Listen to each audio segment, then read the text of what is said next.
I'm here to fucking win. Like, I'm here for gold and this is what I'm doing. And if I'm going to go down, I want to go down trying. The yips are a real thing. Having a really great mental foundation is like cleared me up to just have no fear and just send it. She climbs and she flies! How do you pole vault technically? What are you actually doing? You're running in as fast as you can, planting the pole into the metal box. And then you're kind of just flying. It is like honestly the best feeling. You're like, hell yeah, I just did that. So sick. So we get to the Olympic final. I was at the biggest competition of my life. I'm nervous. Do you start to have mental demons then? Okay, thank you, brain, but like shut the hell up and I'm not going to listen to you and I'm just going to do my job. It will honestly be one of like the highlights of my whole life. You've done this sport for 15 years and you've like finally reached like what I would call the pinnacle. People are like, oh, you must be so relieved. And it was like, no, I was just fucking proud. A couple of days ago, it's the middle of the night and you're watching our next guest in one of the great Olympic battles. She is now an Olympic gold medalist. Her name is Nina Kennedy. Nina, I'm that pumped about having you on. Welcome to the Howie Games. How are you going? Oh, I'm so good. That was such a nice intro. Yeah, thanks for having me. Well, I'm pumped you're here. Now, we're a bit tight for time because you are now a megastar. So when I introduce you as an Olympic gold medalist, what's that feel like? Oh, honestly, I knew I was going to get this question, but I don't think it's sunk in quite yet. You know, I've only been home for a week and, you know, I've flown to Sydney. I have a heaps of like media to do, and I actually have to continue on the athletic season. So I'm going back to Europe in a week and I have 4 more competitions. So I think once I get back from that and just sit on the couch for like 2 whole weeks, I think it will kick in then. So I'm kind of still in competition mode, but it does sound pretty cool. Hey, like Olympic champion. Like I never thought I'd be called that. It sounds very, very cool. So before we get to your journey, I've got so many questions for you about pole vaulting and technically how it all works, because these are the questions my kids were asking me during the Olympics. How are you dealing with having to deal like clowns like me asking you questions and fly around the country and sponsors and media, knowing that in a very short period of time you're back competing? Where are you competing and how are you dealing with that? Yeah, so you're definitely not a clown, so Thank you. don't say that. But I'm going back to Europe. I have Rome first, Zurich, then Brussels. So the Diamond League circuit is kind of like the elite athletic circuit. Yep. Mostly based in Europe. So that's, you know, how we make our cash as athletes. So have to go do that. But, you know, the Olympics is the main dance. So at this back end of the season, it's really just about rocking up, getting paid, having fun, seeing the world. And I think this is like the really enjoyable part of the season. So, you know, the first half before the Olympics is very serious. I'm not going out sightseeing. I'm eating well. I'm doing all the right things. And then this part is the fun part. So just having a light attitude and rolling with it. It'd be interesting to see what that attitude brings, how it affects performance. Because like you say, when you're doing the Diamond League in the lead up, it is all leading up and it's so focused and you perform. It'd be interesting to see once you take the foot off a bit mentally, how that affects your performance. It wouldn't be surprising if it has a massive positive effect, I wouldn't have thought. Oh, of course. And I think you're right on the money. So last year we had the World Championships. They happen every 2 years. And that's where Katie and I, you know, shared the gold and, you know, great, awesome. I had a Diamond League the week after. And, okay, I might have had a few drinks. I might have been dancing on the dance floor. You know, I was enjoying myself. And no joke, I jumped my PB in that competition. Yeah. Like a week later, I think because, you know, the pressure was off and I was just there having fun. And I think stress can actually do a lot to the body. So as soon as that was off, it was like, let's just have fun. Let's dance. Like, let's just enjoy what I do, right? So I think you're right on the money and hopefully I can actually jump higher at the end of the season. So we'll see what happens. So how do you think Team Kennedy would have gone 10 days out prior to Paris if you said, listen, I think we need to let our hair down. I think I need a couple of champagnes and a bit of table dancing, and this is going to be my Olympic preparation. You might have jumped the world record. You might have been a 5'10"er. It's actually funny you say that because we actually joke about that as a team. We're like, oh, I remember that last year in Budapest when we partied and then I jumped high. Why don't we just do that a week out from the Olympic Games? But no, I haven't tried that. But maybe in the next few years we'll see how that goes. Could be a new strategy. So the obvious question, I have some very non-obvious questions for you because I've really read up a lot on pole vault in the last couple of days. I've got so many questions for you. But the obvious question, we're sitting on our couch with my 12-year-old and my 14-year-old. My 14-year-old loves to run. My young bloke, he loves to just play ball sports. He's like, Dad, so this Nina, how do you reckon she got into pole vaulting? Because it's not something you can just do at school athletics. So I know it's the cliched, obvious question, but it's the one that demands an answer because – you know, at little acts, there's the discus and there's the javelin and there's the running and there's the jumping, and I get all that, but there's no one really over to the side pole vaulting. Yeah, you're dead on the money. So I think what's interesting about Australia versus, America or Europe is that pole vaulting is something that kids do. So it is really big over there, and, all the American high school kids do it and all the college, kids do it. So very big over there, not so much in Australia. So I got into it after Steve Hooker won the 2008 Beijing Olympics. And obviously I'm a Perth girl and he was Perth based. So in the Perth media, it was massive. It was like Steve Hooker has won the Olympic Games. And, Beijing is on the same time zone as Perth. So I actually remember watching that. Huge news.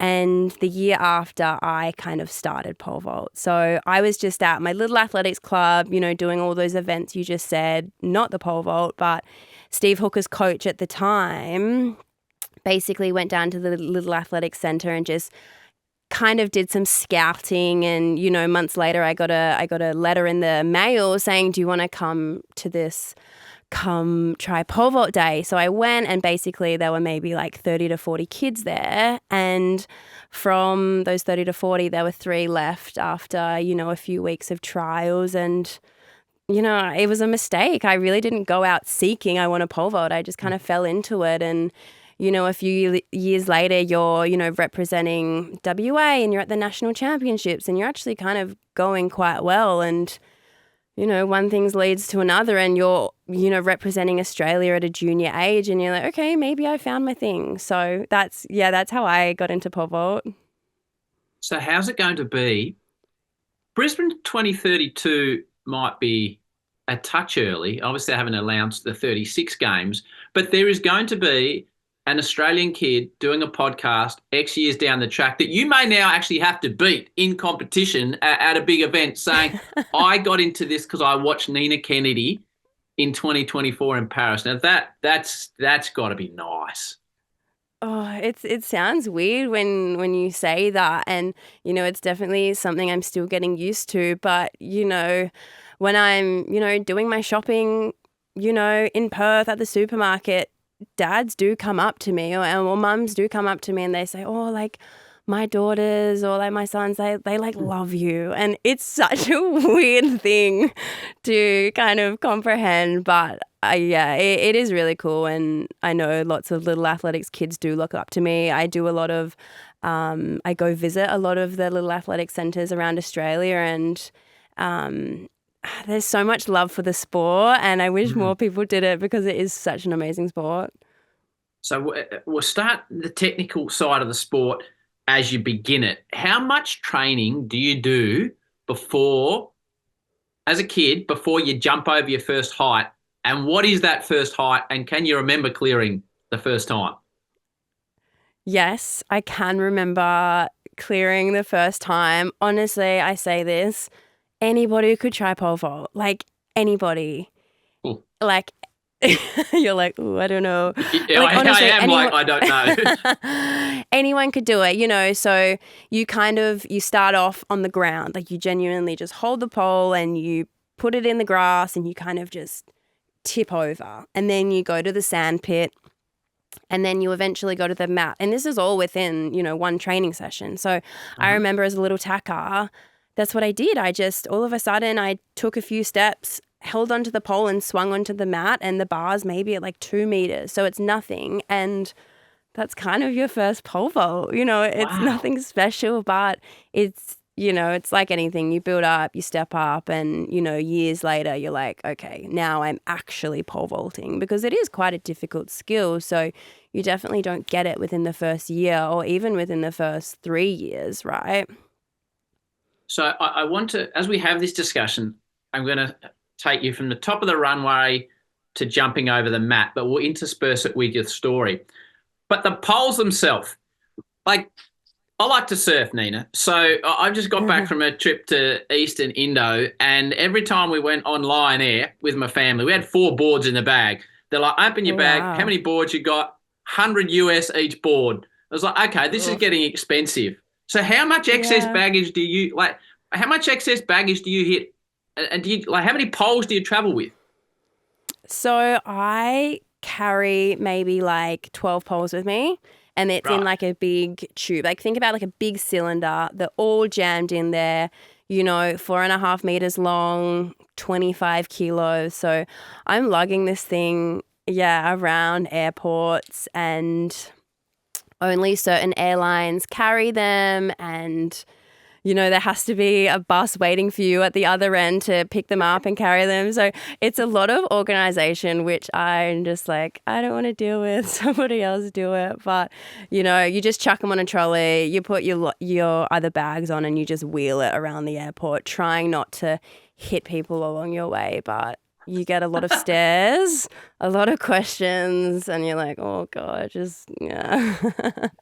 So how much an individual, your longest pole, so when you're, the longest pole you used in Paris, how long is that pole? So that's 4.45, so 4 meters and 45 centimeters. And what does that weigh? Oh, I get asked this question all the time, and I don't know. I couldn't Just make it tell up. you, but you're an Olympic gold medalist. Yeah, that's the thing. I could make it up, and no one would really know. I want to say maybe 2 kilos. But, if you watch the video, I'm running quite far. So it's not heavy enough to really slow me down, but it is just quite an awkward movement, right? And the weight distribution and so it's a question I wouldn't ever really think about. How much does a pole weigh? Okay, so now we are at the top of the runway. I'm going to get back to your journey. You're at the top of the runway. Don't worry about the physical side of it. In the maelstrom of a big event, mentally, what are you doing, Nina, because I was talking to my wife, she said, babe, I just can't believe how focused Nina looked. Ask her about her focus, how focused you were during the Olympics. But as a general rule, mentally, what are you doing at the top of the runway? It's a great question, and I got that feedback from a lot of people. They were like, wow, you were just so focused. And you're like, if you only knew. I think it's important to preface that, from the start of the warm-up until the end of the competition, we were out on the track for 5 hours. So it's impossible to stay focused for that long. So throughout the duration of the competition, I like to think of my focus on a dialing up and dialing down. So, I'm about to jump, let's dial up, clear the bar, let's dial down, because I'm not going to jump for another 30 minutes because I have to wait for my competitors. So when I'm at the top of the runway, this is such a boring answer, I'm sorry, but I'm fully mindful, I'm fully present, I've done my deep breaths, and I am just thinking about exactly the things I have to execute. So what is my process? I am, running tall, hitting strong, going fast, something along those lines. And, that process compared to let's go, girl, you can do this, come on, do it for your country. It's none of that. It's really process driven. It's a very boring answer, but yeah, that's what I'm thinking. But it's a golden answer. Okay, hold the thought on the way you do it. So I've written some notes here, Nina, which I rarely do. In 2012, Kennedy placed second in the Australian Senior Pole Vault Championships with a personal best of 4.10 metres at age 14. You. Yeah. That's that's the positive, right? So we get there. So that's 2012. So you obviously been identified. You're going beautifully. Then you get to the 2015 World Championships in Beijing. So I don't know, what are you now? You're 17-ish? Yeah, I'm a little baby on the senior level. So, yeah. Youngest member on the Australian team. All of a sudden you're at a World Championships. The thing I love about this show, Nina, it becomes obvious that success is not linear and nobody succeeds the whole way along. So give us a brief description what happened to you at those first world titles as a 17-year-old. Yeah, so earlier that year, so we'll take it back to the Australian season, March, April, I actually broke the world junior record. So I was, 17, I jumped the highest as a 17-year-old in the whole world. So it was like, wow, maybe I am going places, maybe I do have this potential. So I made the senior Australian team. I was the youngest person on that team and went to Beijing, came dead last. I didn't even clear a height. I no heighted. So basically didn't even clear the opening height, had 3 misses, bailed out. And that was the first look at my Australian representing, on the senior level. So that was an interesting experience. You use the word interesting. So you walk away from a highly competitive professional event against probably more physically developed athletes.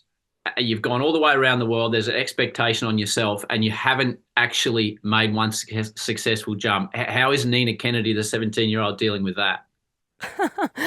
Good question. Yeah, no, you're right. I think what's really interesting about being an athlete, right, is that you have these really, really hard experiences from a really young age, and they're either going to make you or they're going to break you. And for a lot of years after that, it broke me, like really, really broke me. Eventually grew up, and the rest is history. But yeah, that broke me for a very long time. And what's funny is that because I had such a good year that year, good year at the start of the year, broke the world junior record, I jumped the Olympic qualifying standard for Rio the next year. So, my family and my extended family bought tickets to the Olympics in 2016. And so, 2015, bit rough. Next year came around. Everyone expected me to qualify, for the same team that I had just qualified for. Everyone bought tickets to the Olympics. I didn't make it.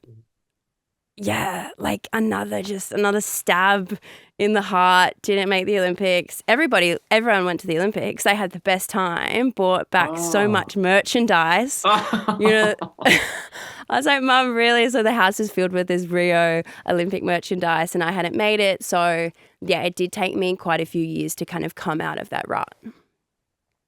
Get back to the term you just used there, broken. So now we're back on the runway, and you're mentally prepared. You've talked about that. A couple of technical questions. How many steps I'm sure you have a Pat Cummins knows exactly how he runs in every time when he's bowling. So how many steps is your run up, and what speed? Like, how important is speed on the runway, or is it not important? Now, these are ignorant questions, I understand. No, they're not at all. I think they're great questions. So you can take anywhere. So in the competition, you can take anywhere from maybe like 14 steps. The women would take 14 to 18, and the men would take 16 to 20. Okay. So that's in a competition, but in training, you can take whatever amount of steps. I love jumping off 8 steps or 12 steps just as a bit of a smaller jump. But I take 16 steps in a competition, and speed is really, really important. How to think about pole vault is you need to get the most momentum. Yep. Put it into the pole, and that pole is going to fling you as high as it can. So the faster you are, more momentum going into that pole, the higher you're going to jump. Is a very simple way to look at it. But I think, what I really like about the sport is that you can jump the same bar heaps of different ways. So you could be a really tall athlete and you could have a really tall pole, and you would have a really high grip, which means your closer to the bar. But you could be quite a slow runner. So you could be slow and really a swingy jumper, or you could be quite short and have quite a short pole and a short grip, and you could be really fast and just be kind of like this explosive athlete. And that's me kind of thing. So then you're running in. Now, is there a technical, again, ignorant, is there a technical question for the little hole that the pole goes in before you get your leap going? It's just a metal box. So okay. So there's not a technical term. So how much skill training and practice, is it a hard thing before you even think about jumping? It looks to me the timing, like you're like a jousting knight on a horse at that stage and you've got it up. The timing to get it into the technically named metal box, how much skill is involved in that, Olympic gold medalist, please? Yeah, no skill required whatsoever. It's kind of like a funnel. So it starts off really wide. I should know how wide it is, maybe like 50 centimeters, and it goes in to the back of the metal box, which is 10 centimeters. So you really can't miss it. You know, I've been jumping for 15 years and I've missed the box once. So very, very rarely happens. Yeah. So that's the easy part. Back to the World Championships and Rio, you use the term broken. Now, when we started this podcast, it was 8 years ago, people in general talking about mental health and where they were at, it didn't really happen on this show because it didn't happen in society. And then probably a couple of years in, the likes of Liesl Jones and Grant Hackett came on the show, and I think they had an understanding that by sharing what they were going through, it could have a massive positive effect on the community, which is something you have done. Before we get to that, the term broken, what did that mean to you? It was an interesting choice of words. Yeah, it was really hard. I think you're such a young, vulnerable woman growing up in society with, you know, all these external pressures, not only as an athlete, but also as a young girl, you know, leaving school, going to high school, and all your friends are doing the same thing, working, going to uni, partying, traveling, and I was on this completely different path. So already I felt, you know, quite isolated. And then on top of that, you've just no-hided and at the World Championships, and your parents have gone to the Olympics without you, and, you know, it's just a and bought merchandise.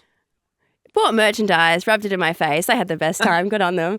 But, you know, it's a really difficult time, and you're trying to figure out who you are as a human and who you are as an athlete, and it's just this whirlwind of emotions, and you're growing up and you're drinking, but you're also studying, but you're also trying to be an elite athlete, and it's just this crazy whirlwind, and I really just had to figure that out the hard way.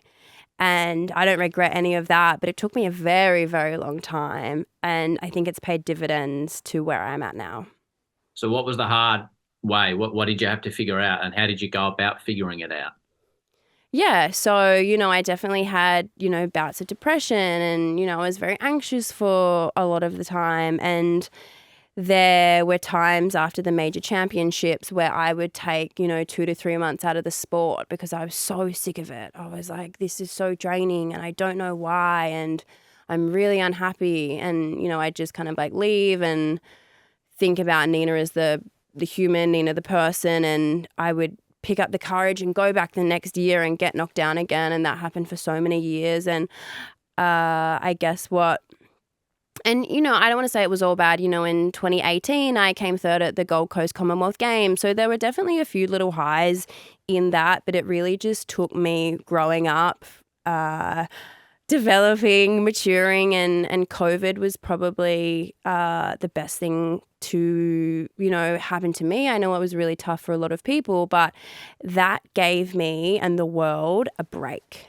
That was just like, here is, you know, 4 to 6 months of no external pressure. Do with it what you want. And I was like, this is amazing. And I was, you know, forced into it, and I read so many books and I listened to so many podcasts, and it was really just like, okay, what do you want to do with this sport?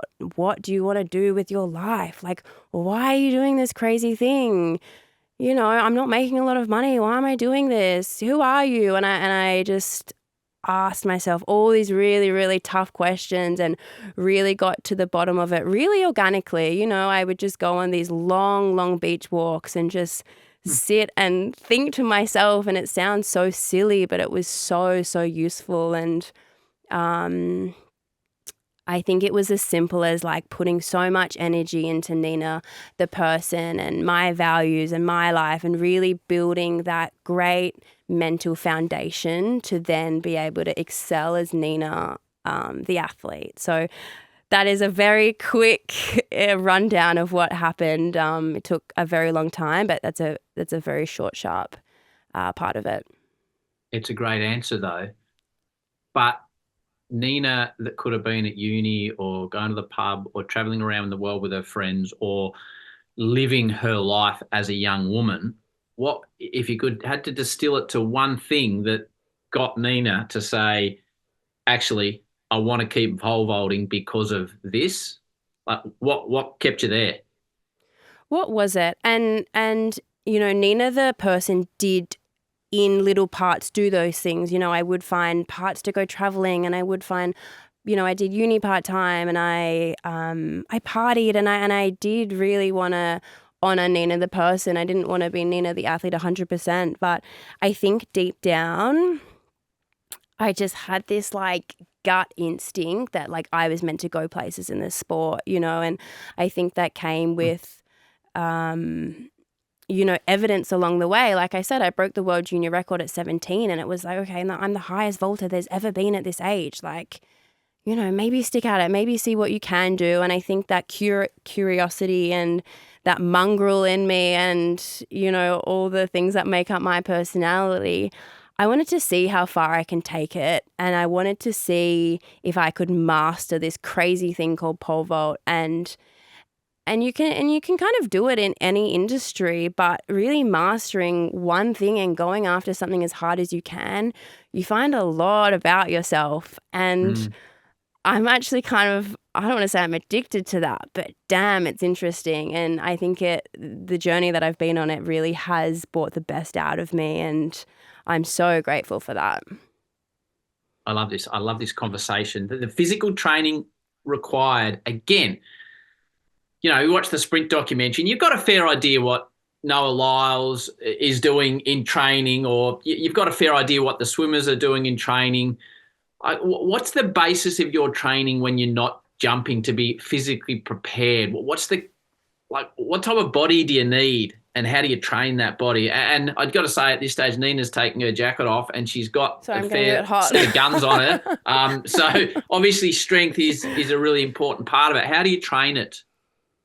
Yeah. So how do I train pole vault? You're right. It's a lot of strength. I'm in the gym 2 to 3 times a week, and then I'm on the track again, probably only twice a week, jumping one of those times. So 4 really big sessions in the week, and on either side of that, it's just recovering. You know, it's one of those sports where it is so high impact and so high force that you can't do it every day. You can't do it twice a day, every day like the swimmers do. You know, they're in water and they're just, you know, they're working really hard, but there's no force, there's no impact. And, you know, people hate when I say I only train, you know, 4 to 5 times a week, but recovery is so important for what we do.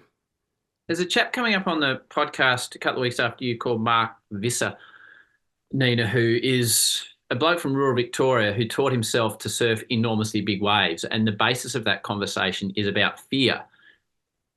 And you watch the Olympic sports, and generally, I think there'd be some fear in maybe the skateboarding, maybe the BMX, but generally you don't think of it as a fearful sport. But then when I'm watching the pole vault and I'm watching the preliminary rounds and people are missing the mat, or the pole's going up a certain part and then it's going backwards. So do you feel fear in your sport? And like, have you ever missed the mat yourself? I haven't. I've been really lucky. However, my training partner, he has gone up, you know, 5 to 6 meters, and he's missed the mat completely and shattered both of his heels. So, you know, you're right. It is a really dangerous sport, and there is a lot of fear involved. And, you know, people talk about the yips. You look at Steve Hooker, you know, won the Olympics in 2008, and then he had the yips. And that was like spoken about quite a lot. And I think a lot of other sports see that as well. You know, AFL guys kicking in front of goal and they kick it out, out of bounds on the full. And the yips are a real thing and something that has helped me deal with that. What we touched on before is having a really great mental foundation of you and what you're doing, and you need a purpose. And I kind of say I feel like the yips come from something that you haven't figured out in your head, something mentally that's holding you back. And as soon as you're, I don't want to say free of that, but as soon as you're aware of that, you've worked it out, I just feel like it has like cleared me up to just have no fear and just send it, as I like to say. Send it. That's a Send it. I don't know if you're into Formula One at all. That's a Daniel Ricciardo, the Australian Formula One driver expression. He's like, when he's going to pass people, he's like, right, it's time to send it. Okay, so you're about to send it. Now, I imagine also it's a sport where you have to have incredible body awareness, because you have to understand where your body is when you're upside down. So in as much detail as you can, you're charging in, you've got your pole in the metal box, which is an easy thing because it funnels the way in there, and you start to lift. Like, technically and physically, what are you doing? And where's the bar in your consciousness? Basically, how do you pole vault technically? What are you actually doing? Yeah. Okay. So you're running in as fast as you can and you're planting the pole into the metal box and your arms are above you and you are trying to, like I said before, keep as much as that momentum going into or transferring into the pole. So you're hitting it. You're taking it a little bit with your body, your abs, your leg. It's this big chain of, it's all connected. And then once we call it in, once you're safe, you just move your arms back and bend the pole as hard as you can. So you're transferring all that energy into the bend of the pole. When the pole is bent, you're swinging upside down. You're upside down. That pole is going to recoil. And you're going to catch all of that energy that you've just put into the pole back out into your body vertically. And then you're kind of just flying. And what is it like? That's a bloody great description. What does it feel like when you're up there at nearly 5 meters, which when you think about it, 5 meters is bloody high. What's the feeling like when you know you've cleared the bar and you're just slowly floating back towards that mat and you've cleared the height? Yeah, it is like honestly the best feeling ever. You obviously have to get over the bar and, you kind of know where you are and whatever. But once you've cleared the bar and it's like an important clear, you're like, hell yeah, I just did that. So sick. Yeah. Brilliant. So Tokyo, you had the Olympic experience there in COVID, finished 12th. And then you do really well at the Commonwealth Games. You win a Commonwealth Games gold medal. Normally I'd talk to you about that, but we've got to skip through a bit because, as I say, you've got a lot of commitments. I think, Nina, in many ways, people jumped onto your story at those Commonwealth Games, but probably globally and for a recognition nationally, it was those World Championships with Katie Moon, which I watched back yesterday. Yeah. Tell me a bit about that event, and for those that aren't aware, the unusual way that event in the end finished. Yeah, okay. So, the World Championships are the benchmark event alongside the Olympics for athletics, and they happen every 2 years. So they're very important, and, being a world champion, great. So the year before, I had come third at the World Championships, and I'd kind of just gotten onto the podium, and, my career started to snowball. Budapest, I wanted to go there and win, and it was almost like I was putting it out there, but I didn't quite believe that I could do it. But it was like, I want to win, let's see what happens. And I ended up jumping amazingly and things started to coming together. And basically at the end of the competition, Katie Moon from the United States, we were a dead draw. And in my 15 years of pole vaulting, that has never happened to me before. So normally when you're a draw, you kind of go to a jump off and you keep jumping to decide the winner. And me and Katie were kind of just like, nah, why don't we both win? Why don't we both take this? And it will go down as one of my favorite moments in my career. She was the Olympic champ. She's the world champ. And just to share that with her was like, wow, this is amazing. I never second guessed it. It just felt so right in my gut. And I just rolled with it.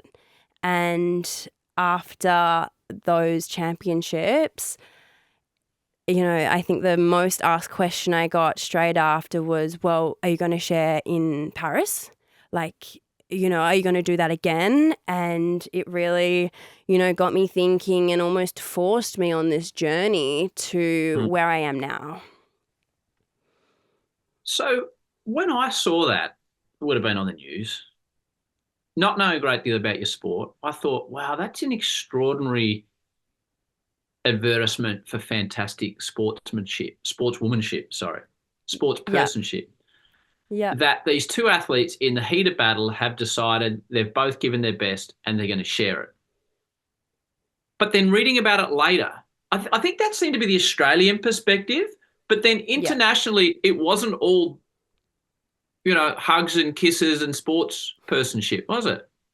Yeah, no, you're totally right. I think, that was, when was it? It was August in 2023, and it was very much on the back of the Matildas lighting up Australia, and everyone was on this like women in sport bandwagon, and it was so amazing, and the whole country was just, around it. And then that was really the response of the Australian media was like, yeah, the girls, great sportsmanship. Like, you girls are amazing, like awesome. And then in contrast, if you looked at the American media and what Katie was copying, it was very much like, you girls are cowards. You should have kept jumping. There should only be one winner, la-di-da-di-da. And I just felt so happy coming back to Australia. I was really like welcomed with open arms. So that was really special.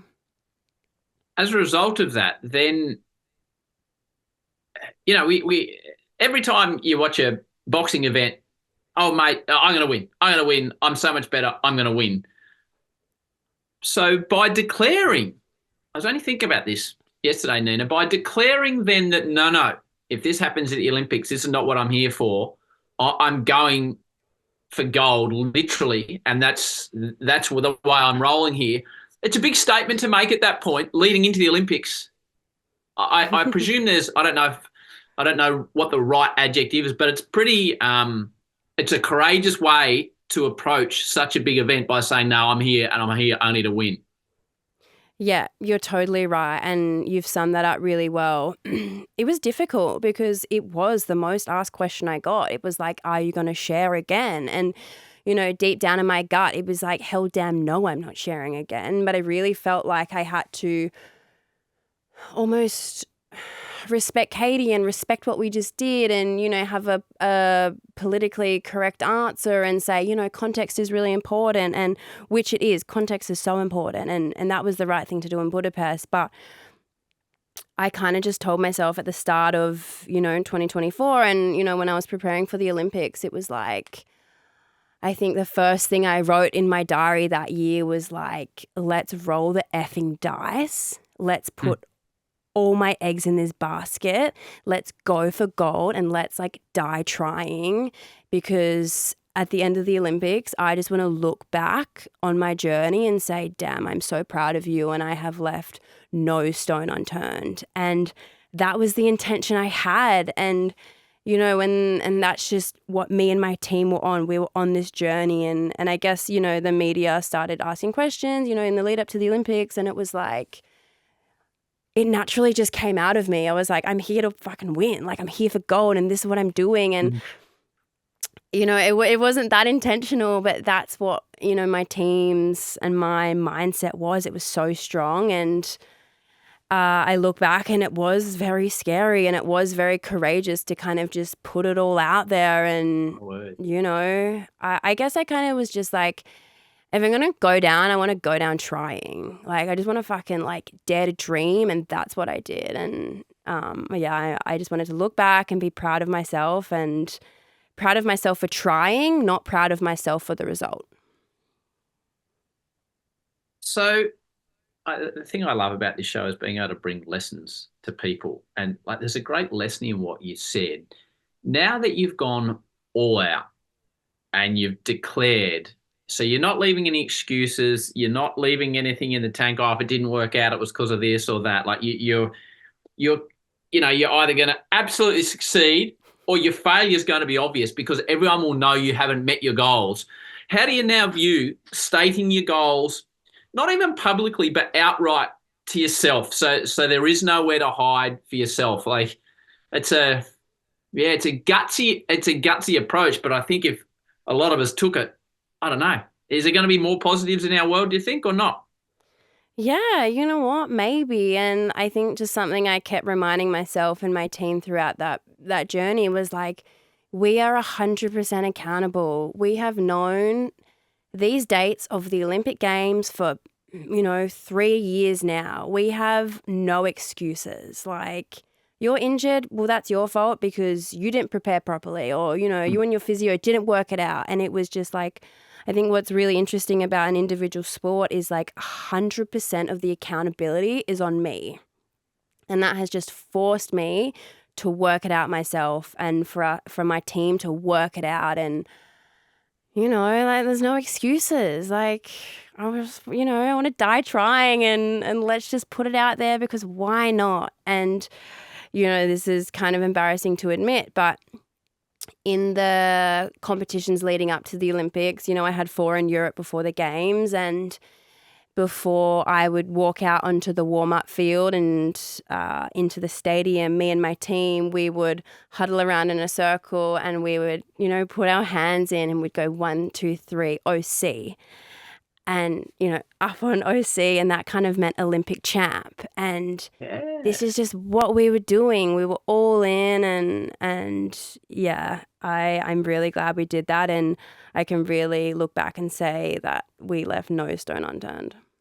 Thanks for sharing that. So before we get to the competition of the Olympics, so we've got 14 minutes to talk about what goes into winning Olympic gold medal. Before you actually start competing, tell me something that pops into your mind, an experience in the village or someone you met or the food hall or just your build-up, something that happened at the Olympics prior to you competing that you're like, oh, yeah, like it's cool or it's weird or it's full on or just something. Good question. Something. The Olympic Village is just a crazy place. Everything is free. It is the weirdest place in the world. You're sleeping on cardboard beds and you're getting free phones and you're getting free food from the food hall and you're going to these vending machines and getting whatever you want. It is a very, very strange place and you're genuinely seeing like really famous people in the village. I don't know. I don't really have like one moment, but that whole experience is just wild. Is there someone that you saw that you thought, oh, holy heck? My roommate did. My roommate's a huge NBA fan, and she saw one of the French NBA players, and she like died. Like her face went so red, and like I had to take this photo of her, and I was just like, oh my God, like this is so bloody random. Like I'm just here to compete. Like, so we get to the Olympic final. I think it's pretty obvious from what's going on what your mindset is. But because looking back, there were so many on the same height. There was 19 got through to the final, which went for 3 hours and 22 minutes. So it's a pole vault marathon. How long does a comp normally go, and how were you dealing with this? Was it bringing you anxiety? Like you spoke before, there's half an hour between competing. That's quite extraordinary.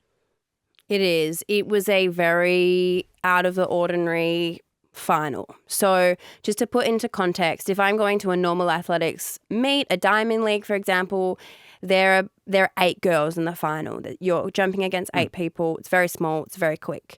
In the qualifying round, there's 32, and normally that goes down to 12. 12 in the Olympic final, very stock standard, same as World Champs, same as Commonwealth Games. And basically in the qualifying, we had 11 girls clear, but they have to take 12. And it was a 9th way tie for 12th place.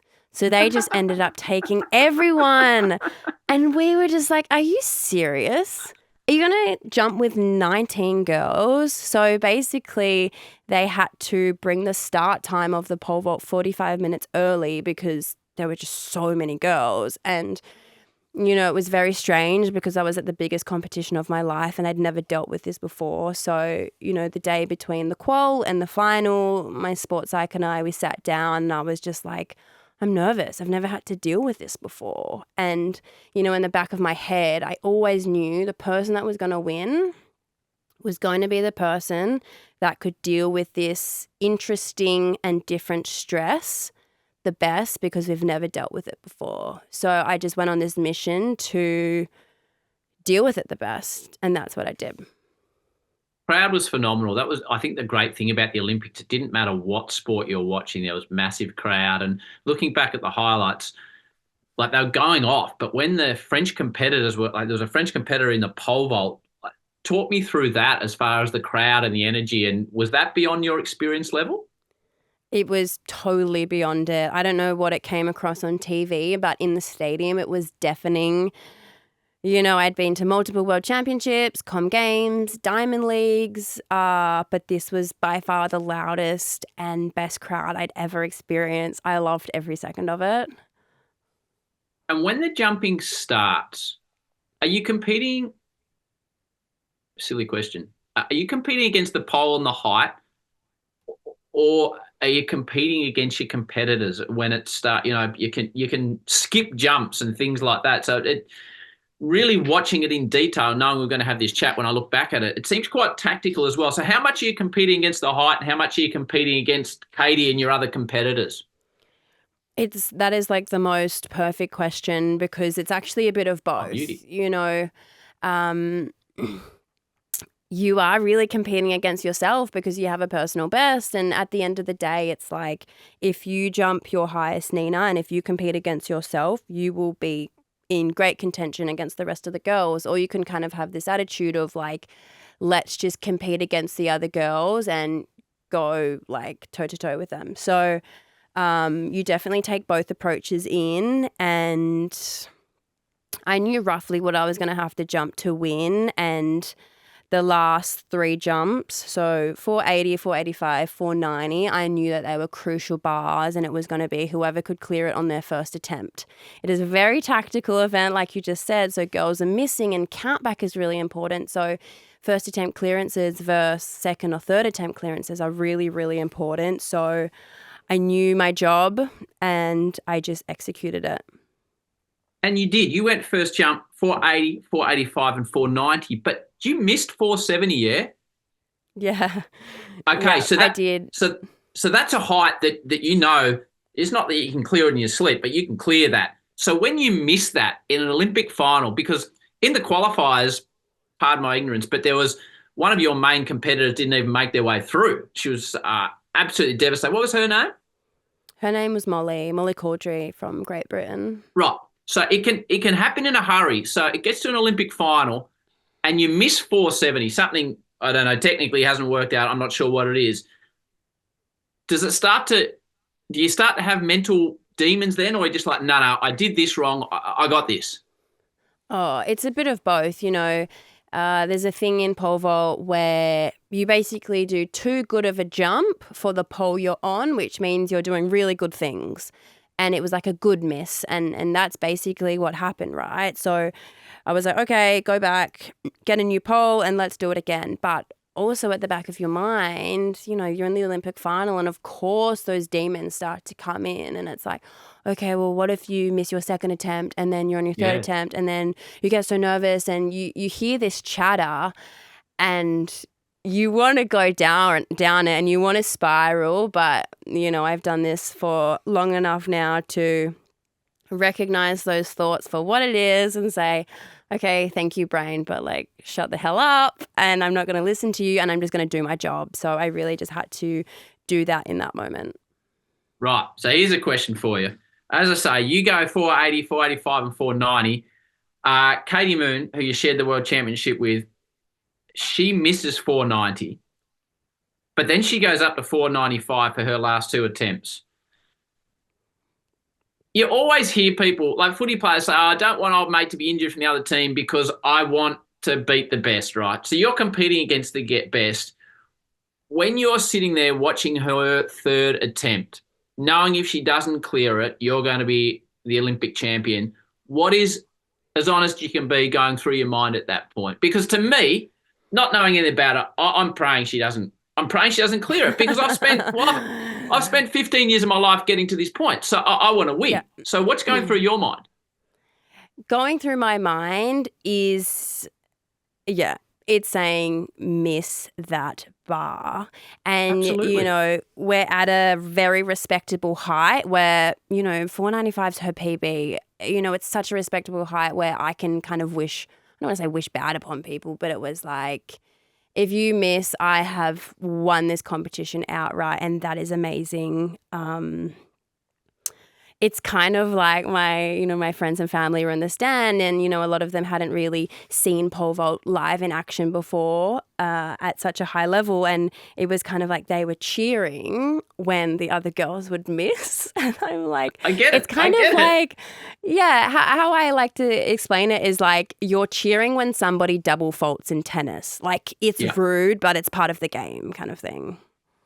So before we get to Katie's jump, when you clear 490, so you've gone 480, bang, 485, bang, 490, and it's Olympic final. You hit the mat, you've cleared 490, like you're right in business here. What's your emotion at this stage? Because you can always touch it, but you might have to jump again. Exactly. And that's what's so interesting about pole vault, right, is like in the back of my mind, I was like, a 490 first attempt, good luck beating me. Like I've thrown down the gauntlet, good luck. And you want to celebrate and you want to like let out this roar, but in the same thought process and in the same breath, it's like, okay, she could clear it. I might have to keep going. So it's this really interesting back and forth of hell yeah, but I'm still competing. So like, let's turn down that focus dial and just relax, and I might have to get up again. It's a really interesting 3.5 hours out there. I bet it is. So jump on Nina Kennedy on Instagram and look at the little clip. I think it's a Stan Sports clip when you are huddled with your team, I presume watching Katie jump, and like some of the audio where someone says to you, you're the Olympic champion. And I think of all the performances in the Olympics. I was talking about this with my wife, your reaction where you just start jumping around and you do that numerous times. Take us back to that moment when you see the bar, unfortunately for Katie, but it's the competition you're in, unfortunately fallen off. Take me back to that very moment.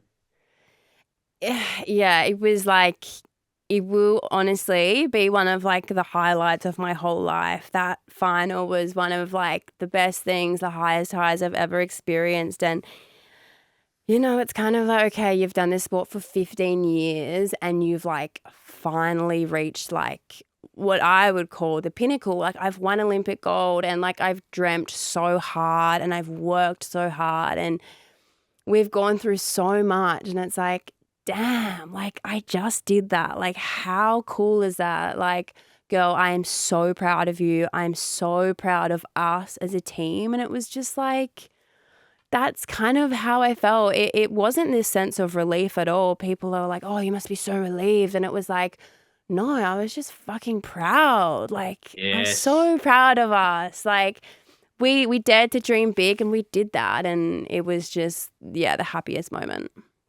And standing on the podium on the top step and the national anthem playing? Yeah, that was interesting.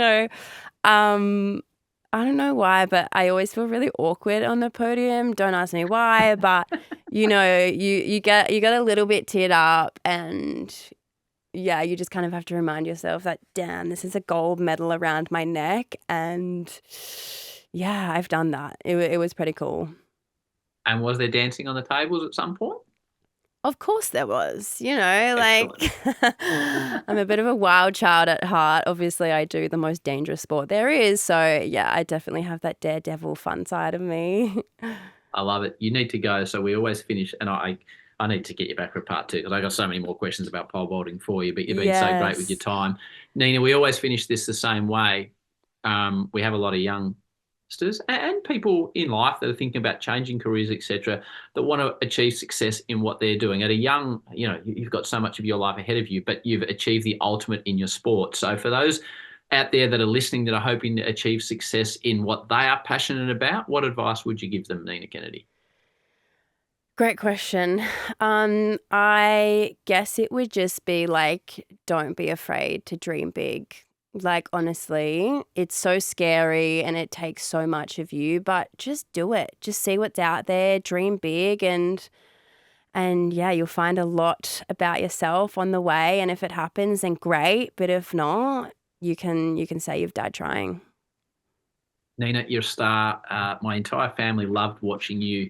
Oh, I think it was our favourite moment at the Olympics. So to have a chat with you, and I've never had a guest say to me so many times, "Great question." So you've immediately gone right up the top of my table. Yay. Good luck. Good luck with the next period of your life. But I look forward to knowing that you're getting that time when the Diamond League's done, that you come back and sit with your loved ones and cherish what you've done, because you gave the entire country a massive lift. And there's going to be a pole vaulter at some stage comes up and wins something, and you're going to say, I was inspired by Nina Kennedy, which I think is a beautiful thing you give back to your sport. Yeah. Oh, thanks so much, Howie. Thanks for having me. This has been fun. I've really enjoyed it. Good. Have a great day. Thanks, Nina. Peace.